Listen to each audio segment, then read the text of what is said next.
Hi there lovely viewers, welcome to our channel. I am Jawad, zangi, and today we are diving into something truly transformative, the world of habits. But not just any habits, we are exploring the brilliance pinned down by James Clear in his groundbreaking book, Atomic Habits. Before we delve into the golden nuggets of wisdom from the book, let's take a moment to get to know the mastermind behind it all. James Clear himself. Picture a man with insatiable curiosity of human behavior, armed with a pen and a mission to unravel the secret of habits formation. That's James Clear in a nutshell. But who is beyond the page of his book? What's his story? Well, bucket up because today we're not just summarizing atomic habits. We are delving into the journey of its creator, James Clear. From the high to the low, the setback to the victories, get ready to inspired by the men whose word have sparked countless transformation worldwide.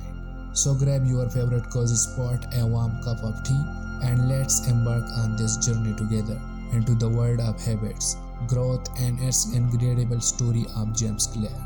In James Clear's story, there are two stages. First, what happened to James Clear, and second, how James Clear recovered. What happened to James Clear in childhood?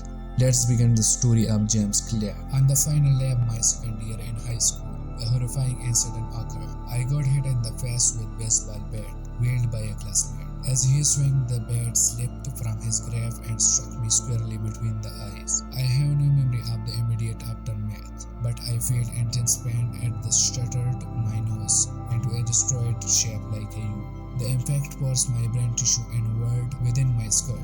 My body felt a prickling sensation all over. I struggled to comprehend what had happened. I just moment. I realized I had a broken nose, multiple skull fracture, and damage to both of my eyes.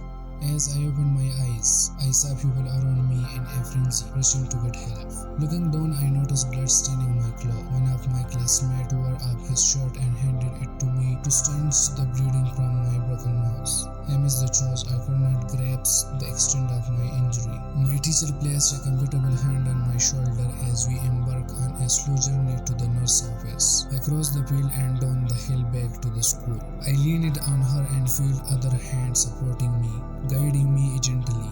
But in the midst of it all, no one seemed to realize the urgency of each passing minute. Upon reaching the infirmary, I struggled to answer simple questions like the air and the president. My mind sluggish from the trauma. I lost consciousness before the ambulance arrived. Minutes later, I was taken to a local hospital where my condition rapidly deteriorated.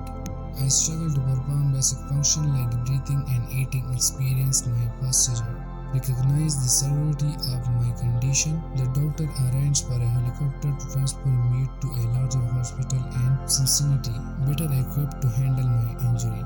As I was whisked away on the helicopter with my mother by my side, I felt disoriented and unable to breathe on my own. Meanwhile, my father returned home to break the news to my sibling and seek support from family and friends. Upon arrival at the Cincinnati hospital, a team of medical professionals rushed to assist us. My brain swelling worsened, leading to recurring seizure, while surgery was needed to fix my broken bones. It was not immediately possible due to my fragile state. I was placed in a medically induced coma on my third day at the hospital. For my parents, this hospital was not unfamiliar territory. A decade early, they had experienced a similar ordeal when my sister battled leukemia. Now they found themselves back in the same place, facing another crisis. As days passed, machine kept alive while my parents endured sleepless night filled with worry and exhaustion. My mother later admitted it was one of the toughest nights she had ever faced. How was the recovery of James Clear? Thankfully, the next morning I woke up from the coma and my breathing had improved enough for the doctor to let me go. But when I regained consciousness, I found out I could not smell anymore. To test it, a nurse asked me to blow my nose and smell an apple juice box. Surprisingly, when I blew my nose, air went through the fracture in my eye, muscles, socket and pushed my left eyes out. It looked like I don't been in a fight, but they said my eyes would go back in place gradually. I had surgery scheduled for a week later to help with the healing. Despite looking pretty beat up, I was allowed to leave the hospital. I went home with a broken nose, facial fracture and a bulging left eye. The next few months we are tough. It felt like everything was on hold in my life. I had double vision for weeks, and it took every month for my eyes to go back to normal. It was 8 months before I could even drive again. In physical therapy, I had relearned basic movement like walking straight. I tried not to let it get me down, but there are times when I felt really down and overwhelmed.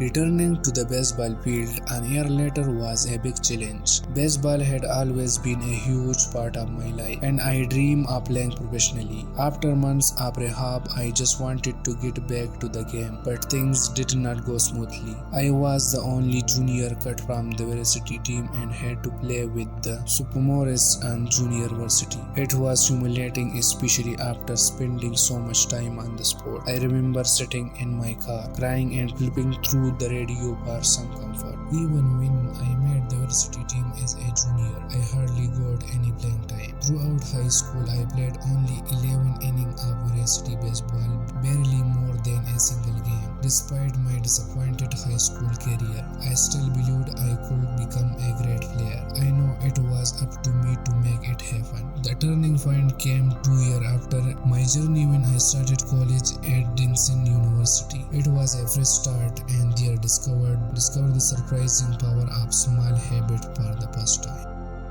Going to Denison was one of the best decisions I ever made. Even though I started at the bottom of the baseball team, being a college athlete made me really happy. I was not going to be a star player right away, so I focused on getting my life together. While my friends stayed up late playing video games, I made sure to sleep early and keep my room tidy. These small changes made me feel more in control. I started doing better in school too. I started making little habits like working out regularly, and they added up over time. By my sophomore year, I was a starting pitcher. By junior year, I was team captain and got some awards. But it was not until my senior year that all my hard work really paid up. 6 years after a serious injury, I was chosen as the top male athlete at Denison and got an award for academic too. When I graduated, I had broken some school record. Even though I never played professionally, I felt like I reached my full potential. I am not trying to brag. My sport career was not extraordinary, but I learned that small changes can lead to big results if you stick with them. Life is full of changes, but having good habits can make a big difference. I did not become successful overnight. It took a lot of small steps and hard work. I used the same approach when I started my own business and wrote this book.